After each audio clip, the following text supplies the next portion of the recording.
My Rows and Piles of Coins by Tololwa M. Mollel. Illustrated by E. B. Lewis. Why does this boy put his coins into piles and rows? Genre: realistic fiction is a story that could really happen. Has anything like this ever happened to you?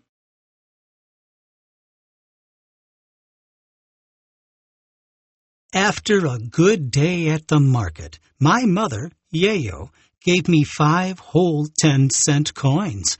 I gaped at the money until Yayo nudged me. "Saruni, what are you waiting for? Go and buy yourself something." I plunged into the market. I saw roasted peanuts, chapati, rice cakes, and sambusa. There were wooden toy trucks, kites, slingshots, and marbles. My heart beat excitedly. I wanted to buy everything, but I clutched my coins tightly in my pocket. At the edge of the market, I stopped. In a neat, sparkling row stood several big new bicycles. One of them was decorated all over with red and blue. That's what I would buy. For some time now, Mirete, my father, had been teaching me to ride his big, heavy bicycle. If only I had a bicycle of my own. A gruff voice startled me. "What are you looking for, little boy?" I turned and bumped into a tall, skinny man who laughed at my confusion.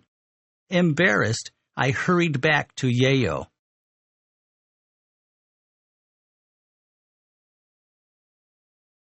That night, I dropped 5 10-cent coins into my secret money box. It held other 10-cent coins Yayo had given me for helping with market work on Saturdays. By the dim light of a lantern, I feasted my eyes on the money. I couldn't believe it was all mine. I emptied the box, arranged all the coins in piles and the piles in rows. Then I counted the coins and thought about the bicycle I longed to buy. Every day after school, when I wasn't helping Yayo to prepare supper, I asked Mirete if I could ride his bicycle. He held the bicycle steady while I rode around, my toes barely touching the pedals.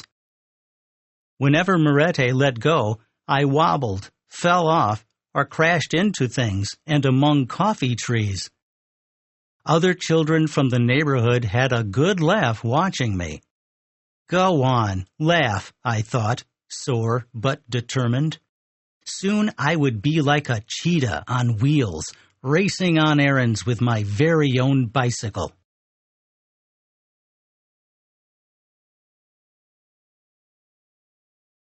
Saturday after Saturday, we took goods to market, piled high on Yayo's head and on my squeaky old wooden wheelbarrow. We sold dried beans and maize, pumpkins, spinach, bananas, firewood, and eggs. My money box grew heavier. I emptied the box, arranged the coins in piles and the piles in rows. Then I counted the coins and thought about the blue and red bicycle. After several more lessons, Mirete let me ride on my own while he shouted instructions. "Eyes up! Arms straight! Keep pedaling! Slow down!" I enjoyed the breeze on my face, the pedals turning smoothly under my feet, and, most of all, Yayo's proud smile as she watched me ride. How surprised she would be to see my new bicycle, and how grateful she would be when I used it to help her on market days. The heavy March rains came. The ground became so muddy, nobody went to market. Instead, I helped Yayo with house chores. When it wasn't raining, I helped Mirete on the coffee farm. We pruned the coffee trees and put fallen leaves and twigs around the coffee stems. Whenever I could, I practiced riding Morette's bicycle.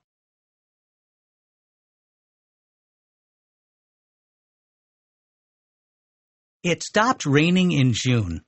Not long after, school closed. Our harvest, fresh maize and peas, sweet potatoes, vegetables, and fruits, was so big, we went to market on Saturdays and Wednesdays. My money box grew heavier and heavier. I emptied the box, arranged the coins in piles and the piles in rows. Then I counted the coins and thought about the bicycle I would buy. A few days later, I grew confident enough to try to ride a loaded bicycle. With Morette's help, I strapped a giant pumpkin on the carrier behind me. When I attempted to pedal, the bicycle wobbled so dangerously that Mollel, alongside me, had to grab it.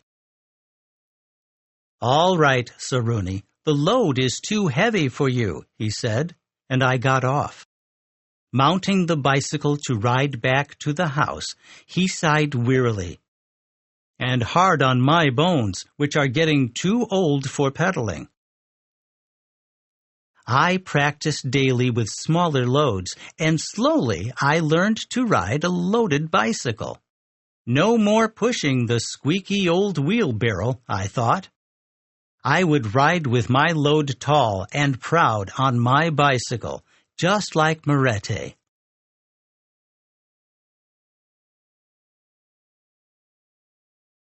On the first Saturday after school opened in July, we went to market as usual. Late in the afternoon, after selling all we had, Yayo sat talking with another trader. I set off into the crowd. I wore an old coat Mollel had handed down to me for chilly July days like today. My precious coins were wrapped in various bundles inside the oversized pockets of the coat. I must be the richest boy in the world, I thought, feeling like a king. I can buy anything. The tall, skinny man was polishing his bicycles as I came up. "I want to buy a bicycle," I said, and brought out my bundles of coins. The man whistled in wonder as I unwrapped the money carefully on his table. "How many coins have you got there?" Proudly, I told him, 305. 305, he muttered. That's 30 shillings and 50 cents. He exploded with laughter. A whole bicycle for 30 shillings and 50 cents? His laugh followed me as I walked away with my bundles of coins, deeply disappointed.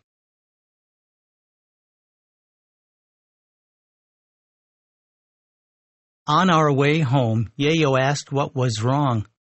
I had to tell her everything. "You saved all your money for a bicycle to help me?" she asked. I could tell she was amazed and touched. "How nice of you!"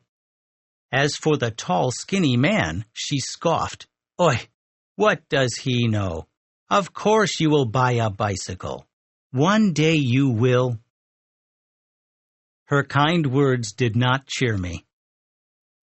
The next afternoon, the sound of a picky-picky filled the air. Tuck, tuck, tuck, tuck, tuck. I came out of the house and stared in astonishment. Mollel was perched on an orange motorbike. He cut the engine and dismounted. Then, chuckling at my excited questions about the picky-picky, he headed into the house. When Mollel came out, Yayo was with him, and he was wheeling his bicycle. "I want to sell this to you for 30 shillings and 50 cents. He winked at me. Surprised, I stared at Mollel. How did he know about my secret money box? I hadn't told him anything. Then suddenly, I realized the wonderful thing that had just happened. My bicycle!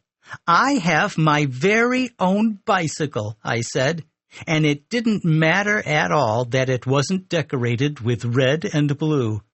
Within moments, I had brought Mirete my money box.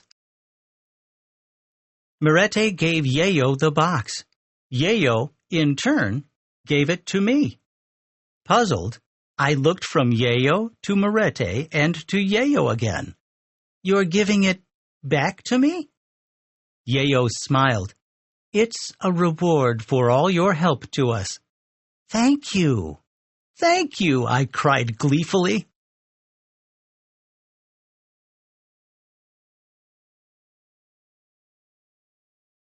The next Saturday, my load sat tall and proud on my bicycle, which I walked importantly to market. I wasn't riding it because Yayo could never have kept up. Looking over at Yayo, I wished she didn't have to carry such a big load on her head. If only I had a cart to pull behind my bicycle, I thought, I could lighten her load.